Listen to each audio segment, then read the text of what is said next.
اعوذ باللہ من الشیطان الرجیم بسم اللہ الرحمن الرحیم الحمد للہ رب العالمین الصلاۃ والسلام علی جمیع الانبیاء والمرسلین سیما نبینا و حبیب قلوبنا و شفیع ذنوبنا ابی القاسم المصطفیٰ محمد اللہم صلی علی محمد وعجل فرج وعلى آلہ الطیبین الطاہرین المعصومین المنتجبین ولعنۃ الدائمۃ علی اعدائہم اجمعین من اليوم عداوتہم الی قیام یوم الدین. قال اللہ تعالی فی کتابہ الکریم اعوذ باللہ من الشیطان الرجیم لا تکونوا کالذین نسوا اللہ فانساہم انفسہم اولئک هم الفاسقون. صدق اللہ العلی العظیم. ایک مرتبہ درود بھیجو محمد و آل محمد پر.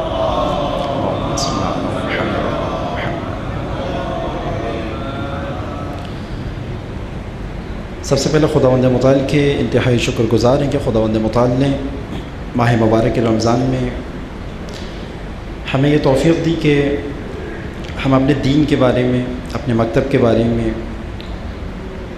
چند آرائز آپ کی خدمت میں عرض کر سکیں. خداوند متعال کی اس توفیق پر شکر بجا لانے کے لیے ایک درود بھیجیں محمد و آل محمد پر. اللہم صلی علی محمد و آل محمد وعجل. ماہ مبارک رمضان تمام تر رحمتوں و برکتوں و مغفرتوں کے ساتھ ماہ عظیم ہمیں شامل حال ہے. خداوند متعال کی ان نعمتوں میں سے ایک نعمت ہے کہ جس کے ذریعے سے انسان سازی کے مرحلے کو بخوبی طے کیا جا سکتا ہے. ماہ مبارک رمضان کا تعارف خود قرآن مجید نے سب سے احسن و اعلیٰ انداز کے اندر ہمیں کرایا کہ شہر رمضان الذی انزل فیہ القرآن، رمضان المبارک جس کے اندر قرآن نازل کیا گیا. بس رمضان المبارک کا ایک ہمارے پاس کلچرل تعارف ہے، رسوماتی تعارف ہے جو ہمارے معاشرے کے اندر زیادہ عام ہے، اور ایک قرآنی و الہی تعارف ہے. وہ تعارف جو انسان سازی کے لیے ضروری ہے وہ قرآنی تعارف ہے، اور ماہ مبارک رمضان کا استقبال بھی اسی عنوان سے کیا بھی جاتا ہے. بس جس کا کلچرل یا رسوماتی علاقائی یا جو کچھ ہم اپنے معاشرے میں دیکھتے ہیں وہ تعارف ہو تو وہ استقبال بھی ایسے ہی کرتا ہے. کچھ لوگ ماہ مبارک رمضان کے اندر مثلا سحری اور افطاری کے بارے میں زیادہ حساس ہوتے ہیں اور اس کے لیے اہتمام کرتے ہیں. کوئی مثلا روح افزا جمع کر رہا ہوتا ہے، کوئی بیسن جمع کر رہا ہوتا ہے، کوئی اشیاء خورد و نوش کی ایسی چیزیں جمع کر رہا ہوتا ہے کہ جس سے اس نے رمضان المبارک کے اندر اپنی خورد و نوش کی کمی کو پورا کرنا ہوتا ہے، اور اس کو یہ معلوم ہوتا ہے کہ این رمضان المبارک کے اندر یہ چیزیں میرے لیے یا کم دستیاب ہوں گی یا بہت گراں قدر ہوں گی، تو میں پہلے سے یہ اہتمام کر لوں. بس اس کا استقبال بھی جیسا اس کے ذہن میں معرفت ماہ مبارک رمضان ہے ویسا ہوتا ہے. اسی لیے آپ دیکھتے بھی ہیں اپنے معاشرے کے اندر کہ لوگ ان چیزوں میں نظر آتے ہیں. ایک روایت ہے بہت معروف کہ الصوم وراثت الصوم قلت العاقل، روزے سے جو کچھ ایک حاصل ہوتا ہے روزے دار کو، جو حاصل ہونا چاہیے وہ اس کے کھانے پینے کی قلت ہے. قلت العاقل یعنی کھانے پینے والے کے لیے قلت، جو چیز حاصل ہوتی ہے. اگر یہ چیز حاصل نہ ہو اس کا مطلب یہ ہے کہ ماہ مبارک رمضان سے بخوبی استفادہ نہیں ہو رہا، اور اس کے برعکس معاملہ جا رہا ہے. اگر کسی نے کھانے پینے کے بارے میں زیادہ اہتمام کیا ہے، بس قرآن نے جو تعارف کروایا اس کے اندر اشیاء خورد و نوش کا استقبال کرنا منظور نہیں ہے، بلکہ الذی انزل فیہ القرآن یعنی جس کے اندر قرآن نازل کیا گیا. قرآن کہاں نازل ہوا تھا؟ نبی اکرم کے قلب اطہر کے اوپر. ہمیں کیوں بتایا جا رہا ہے کہ تمہیں اپنے دلوں کے اوپر بھی قرآن کو نازل کرنا ہے؟ قرآن فقط انبیاء کے اوپر نازل ہونے کے لیے نہیں آیا تھا، قرآن مومنین کے قلوب کے اوپر نازل ہونے کے لیے آیا تھا۔ ہمیں یہ دیکھنا پڑے گا جس قدر ہم نے زندگی گزاری ہے کس قدر قرآن ہمارے لیے نازل ہے۔ قرآن کا حاضر ہونا اور نازل ہونے میں فرق ہے۔ قرآن ہماری زندگی میں حاضر ہے، نازل نہیں ہے۔ حاضر ہے، مثلا ہمارے گھروں میں حاضر ہے، مسجدوں میں حاضر ہے، مدرسوں میں حاضر ہے، خوشیوں میں حاضر ہے، غموں میں حاضر ہے، جب معاملات بگڑ جاتے ہیں تو ان تنازعوں کو نپٹانے کے لیے حاضر ہے، قسم کھانے کے لیے حاضر ہے، استخارے کے لیے حاضر ہے، میت کے اوپر بخشنے کے لیے حاضر ہے، ثواب کے لیے حاضر ہے۔ لیکن یہ سارے استفادے قرآن مجید کے وہ استفادے نہیں ہیں کہ جس کے لیے قرآن نازل ہوا تھا۔ الذی انزل فیہ القرآن، کہ جس مہینے میں قرآن نازل کیا گیا، کیوں؟ ھدی للناس وبینات من الھدی والفرقان، قرآن مجید ہدایت کی کتاب ہے، ہدایت کے لیے، لوگوں کی ہدایت کے لیے نازل کیا گیا۔ نازل ہونے سے کیا مراد ہے؟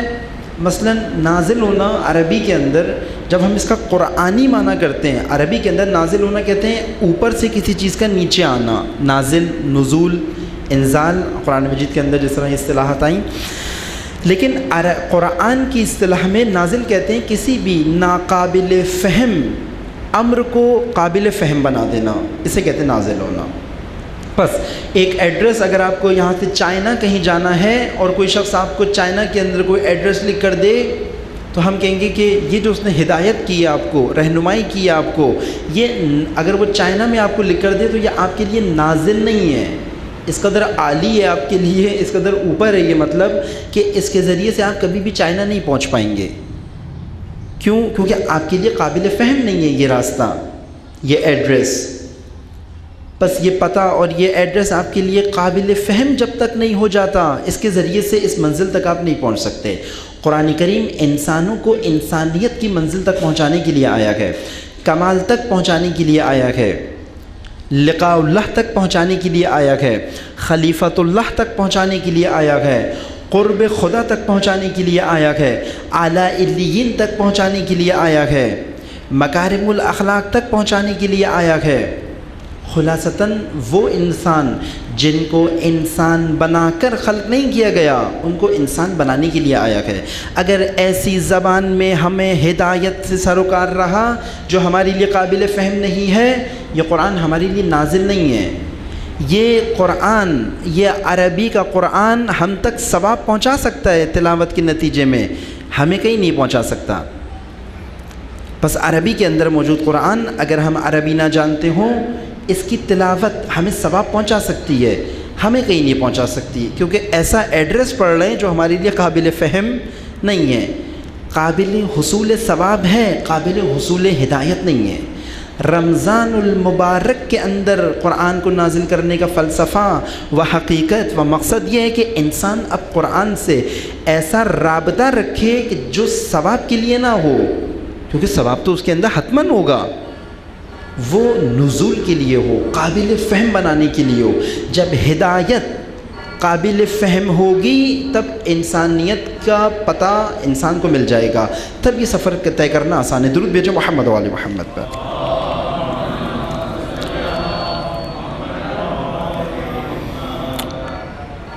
بس یہاں سے ہمیں ایک نقطہ جو آپ کی خدمت میں آج عرض کرنا ہے انسان شناسی سے متعلق، کہ رمضان انسان سازی کا مہینہ ہے، وہ یہ کہ ہم تمام انسان آج جو سب سے بڑی مصیبت ہمیں درپیش ہے وہ مصیبت گمشدگی ہے، گمشدہ۔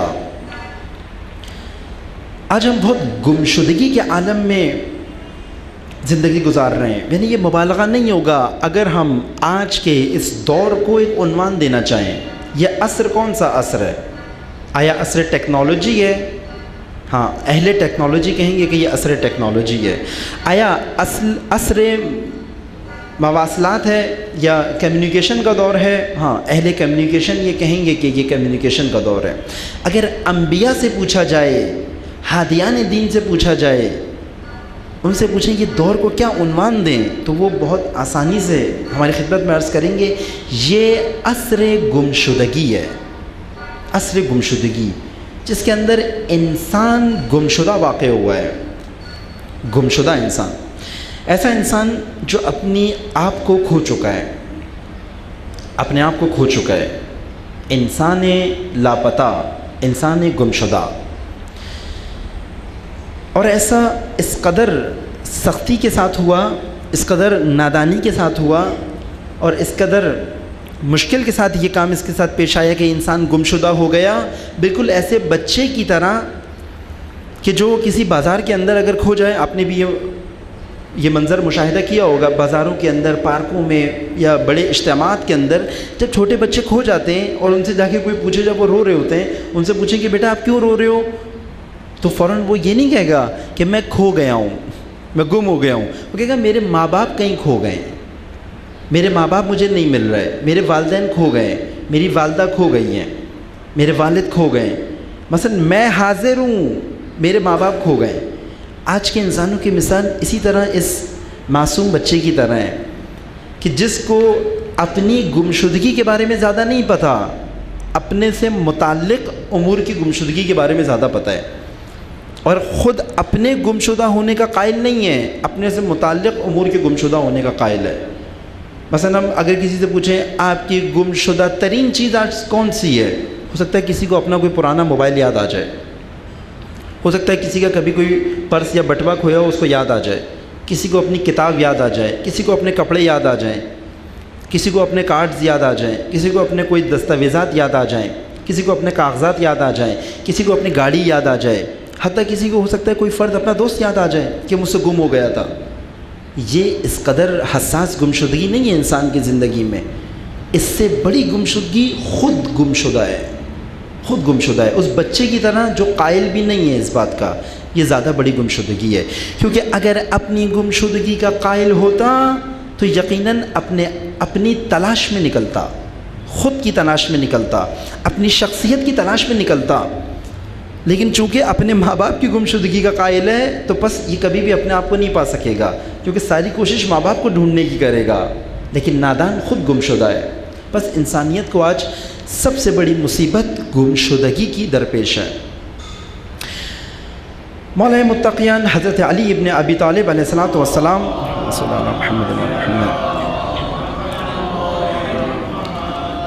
واقعاً کلام امام الکلام ہوتا ہے. نہج البلاغہ کے اندر مولا متقیان نے اس گمشدگی کے بارے میں بہت کچھ ارشاد فرمایا.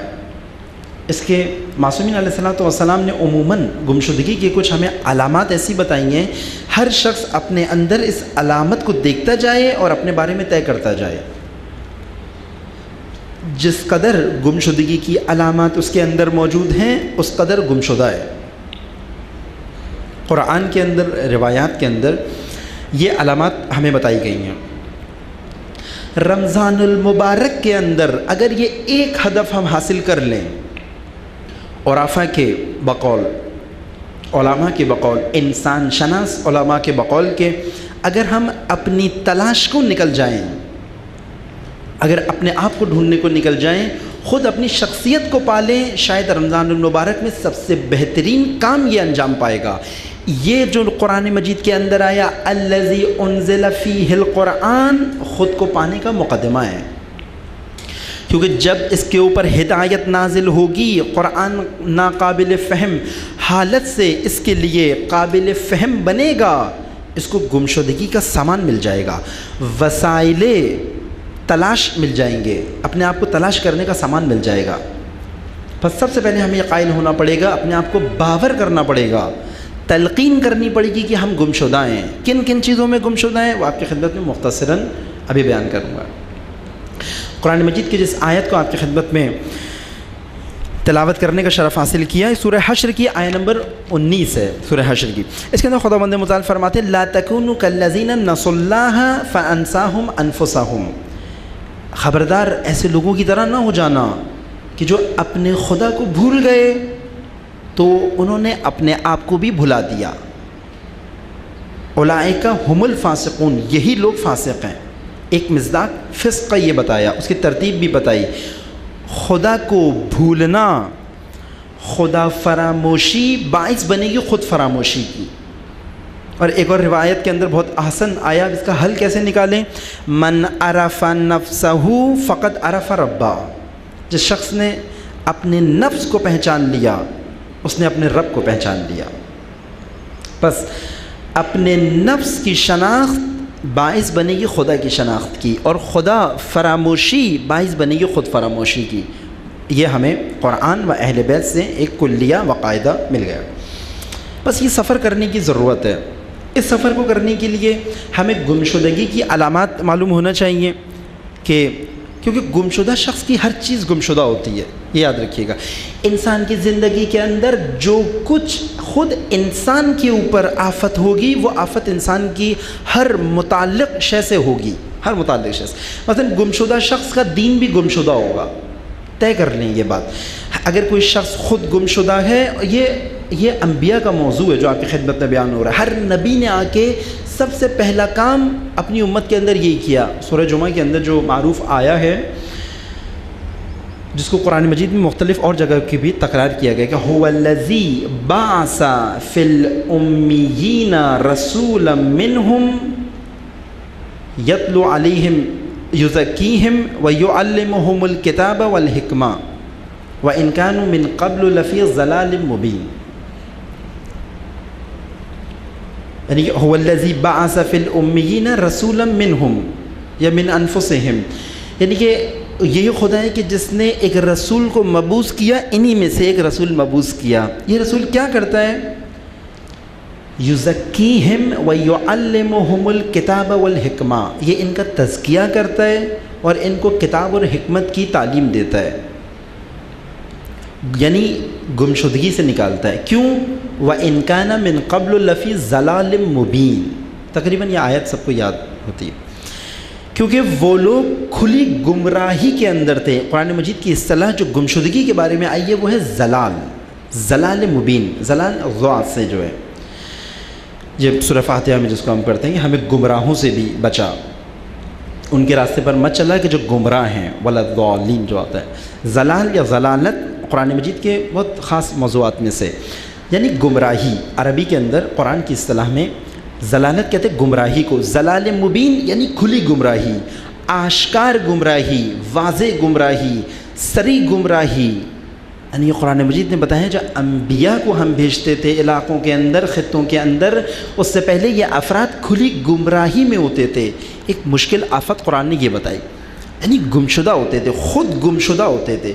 انبیاء آ کے ان کو ان کے موبائل ڈھونڈ کے نہیں دیتے تھے، انبیاء آ کے ان کو ان کی کتابیں ڈھونڈ کے نہیں دیتے تھے، انبیاء آ کے ان کو ان کے افراد ڈھونڈ کے نہیں دیتے تھے، انبیاء آ کے ان کو ان کے درخت ڈھونڈ کے نہیں دیتے تھے، انبیاء آ کے ان کو ان کی زمینیں ڈھونڈ کے نہیں دیتے تھے، انبیاء آ کے ان کے گھروں کا تزکیہ و تعلیم نہیں کرتے تھے، انبیاء آ کے ان کی اشیاء خرد و نوش ان کو ڈھونڈ کے نہیں دیتے تھے۔ یزکیہم ویعلمہم الکتاب والحکمہ، انبیاء آ کے خود ان کا تزکیہ کرتے تھے اور ان کو کتاب اور حکمت کی تعلیم دیتے تھے، اور بتایا کہ کیوں؟ کیونکہ یہ ضلال مبین میں ہوتے تھے، ضلال مبین سے ہدایت مبین کا سفر طے کراتے تھے۔ ایک ضلال مبین کھلی گمراہی، ہدایت مبین کھلی ہدایت و خود تلاش ہو جانا، خود شناسی دیتے تھے، واضح ہدایت دیتے تھے، مبین یعنی بیان، آشکارا ہدایت دیتے تھے۔ اس کو کے لیے قرآن مجید نے کہا هو الذی بعث فی الامیین رسولا منہم، یعنی کہ خداوند متعال نے مبعوث کیا۔ مبعوث کرنا یعنی خود شناس ترین حالت، یعنی کہ جس کے اندر ایک ذرہ بھی گمشدگی نہ ہو، وہی شخص نکال سکتا ہے۔ کیونکہ اگر کسی گمشدہ نے آپ کو گمشدگی سے نکالنے کی کوشش کری، یہ بیچارہ خلوص کے ساتھ کچھ کام تو کرے گا آ کے، لیکن مزید گمشدہ کرے گا۔ مثلا کوئی عالم آئے سیاسی حوالے سے آج پاکستان کے تشیع کو مشکلات سے نکالنا چاہے، لیکن وہ عالم جو خود فکری مشکل کا شکار ہو، جو خود سیاسی مشکل کا شکار ہو، جو خود نظریاتی مشکل کا شکار ہو، وہ اور اپنی قوم کو مشکل میں ڈالے گا۔ اسی طرح کبھی بھی کوئی گمشدہ قائد اپنی قوم کو گمشدگی سے نہیں نکال سکتا۔ بس نبی ایسے بھیجے جو خود گمشدہ نہیں تھے، جن کو خود اپنی تلاش تھی، یہ نبی آ کے لوگوں کو گمشدگی سے نکال سکتے ہیں۔ بس انبیاء نے یہ کام انجام دیا۔ معصومین علیہ السلام نے یہ کام انجام دیا، یا اگر ہم آج عصر فقہا معصومین علیہ السلام کے بعد جو عصر غیبت کا جو یہ دور ہے اس کے اندر دیکھیں تو فقہا نے بھی یہ کام انجام دیا، کیونکہ العلماء ورثۃ الانبیاء، العلماء وارث انبیاء ہیں۔ اگر لوگوں کو گمشدگیوں سے نکال رکھے ہیں، یقین جاننے وارث انبیاء ہیں۔ گمشدگی سے نکالنے کا پہلا کام کیا ہے؟ یزکیہم ویعلمہم الکتاب والحکمہ۔ اب دیکھیں کون سے علماء لوگوں کا تزکیہ کر رہے ہیں، لوگوں کو کتاب اور حکمت کی تعلیم دے رکھے ہیں، نہ آبا کی تعلیم دے رہے ہیں، قرآن کی تعلیم دے رکھے ہیں، نہ کلچر کی تعلیم دے رکھے ہیں، قرآن کی تعلیم دے رکھے ہیں، کتاب اور حکمت کی تعلیم دے رکھے ہیں۔ کتاب اور حکمت، کتاب سے مراد قرآن ہے، حکمت سے مراد یہاں پہ علماء نے فلسفہ لیا ہے۔ حکمت یعنی عقل کی تعلیم دے رہے ہیں، عقلانی سوچنے کی تعلیم دے رکھے ہیں، منطقی سوچنے کی تعلیم دے رکھے ہیں، فلسفی دین شناسی کرا رہے ہیں۔ یہ علماء انبیاء کی طرح آج لوگوں کو گمشدگی سے نکال رہے ہیں۔ گمشدہ ہونے کے بعد پھر اس سے کہیں گے تم یہ کام کرو۔ جو شخص خود گمشدہ ہے اس کا پہلا فریضہ یہ ہے اپنی گمشدہ حالت سے باہر نکلے اور خود شناس بنے۔ علامہ اقبال نے بھی بالخصوص اس موضوع کے اوپر بہت تاکید کی ہے۔ علامہ اقبال کا کلام کا ایک بیشتر حصہ خودی کے اوپر ہے۔ آپ نے حتماً جس نے کچھ چند اشعار بھی علامہ اقبال کے پڑھے ہیں یا سنے ہیں تو خودی کے بارے میں ضرور آشنا ہوگا۔ ایک پوری فارسی کلام ہے علامہ اقبال کا، مثنوی اسرار خودی، فارسی کلام ہے اگرچہ اس کے اندر خودی کے بارے میں علامہ اقبال نے کھولا ہے، یا خودی کے بارے میں اور اردو کلام کے اندر بھی آئے۔ خودی سے مراد اپنی شخصیت ہے، اس سے مراد یہی تھا۔ علامہ اقبال نے امت مسلمہ کی درست مرض کی شناخت کی کہ یہ فرد کے طور پہ بھی گمشدہ ہیں اور جامعہ سوسائٹی اور معاشرے کے طور پہ گمشدہ ہیں، اور ان کا پہلا کام یہ ہے کہ یہ اپنی شخصیت میں واپس لوٹیں۔ فرد کے طور پہ ایک فرد اپنی ایمان اور مومن بنے، اور معاشرے کے طور پہ ایک پورا معاشرہ ایک امت بنے۔ امت بننے کی حالت، یہ حالت انسان کی معاشرتی طور پہ اپنی تلاش کی ہے، اپنی تلاش کو حاصل کرنے کی یہ حالت ہے۔ اس کے ذریعے سے وہ اپنی تلاش حاصل کر سکتے ہیں۔ درود بھیجو محمد و آل محمد پر۔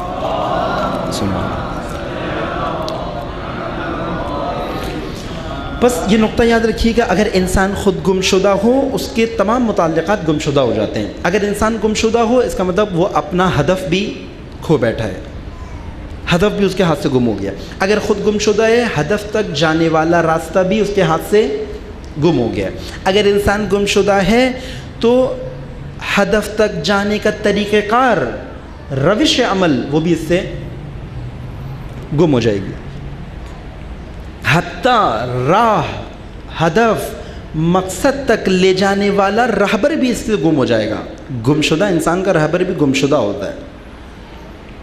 حتیٰ قرآن اگر یہ خود گمشدہ ہے، گمشدہ مومن کا قرآن گمشدہ ہوتا ہے۔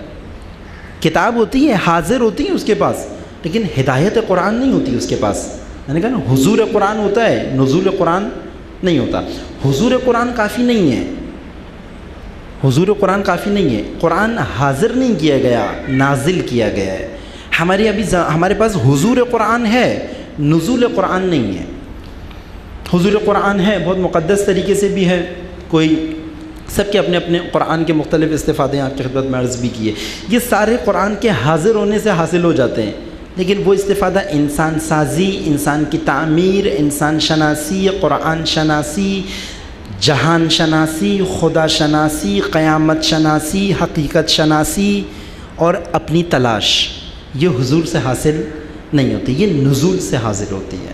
یعنی قرآن کو قابل فہم بنانا اپنی زندگی کے اندر۔ حتیٰ ایک اور چیز جو انسان کی گمشدگی سے اس کے ہاتھ سے چلی جاتی ہے وہ انسان کے اندر موجود بصیرت ہے۔ بصیرت، تجزیہ و تحلیل کرنا، اپنے زمانے کی شناخت حاصل کرنا، اپنے زمانے کے بارے میں معلوم کرنا، یہ ہم کس زمانے میں رہ رہے ہیں، یہ کیا زمانہ ہے۔ آج زمانے کی تحلیل کرنا، مثلا ابھی چند روز بعد ہی ہمیں جو دن درپیش ہے امام حسن مجتبی علیہ السلام کی